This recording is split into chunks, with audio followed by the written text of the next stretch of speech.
Lepas ni dah datang sini, resort siap, boleh stay kat resort. Sekejap Apa? Oh, kau berapa? Kau pilih apa yang ada? 11, ini kan 11 sesu. Ya. Alhamdulillah. Adakah cik-cik ni? Oh, ada bos. Alamak cik-cik. Hmm. Mana cik ni? Hujan ni cik-cik, banjir. Tak, acak cerita malah buat hujan. Itulah tu. Akhir kematikan. Hidup ah. Nah. Mana mic tak ada tak payah pegang. Pegang sesuatu lagi ni. Alamak. Kita ambil kotak lah bos. Apa? Ambil kotak. Kecil kotak. Ha, Nah. kami dulu. Tanya Acik. Apa-apalah. Acik pegang ni. Dek, mana kertas sol tak ada pinjamlah kertas sol sebelah. Alamak. Boleh ke? Boleh.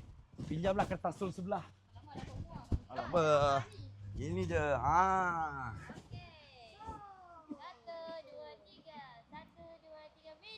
Acik ni dari mana Acik? Mama, Terengganu. Teladi.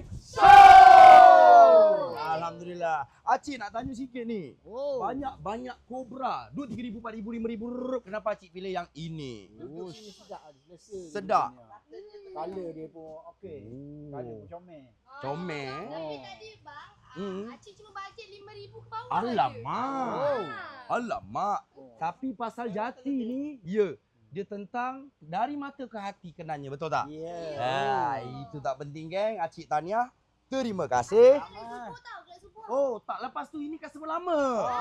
Memegang kad geng.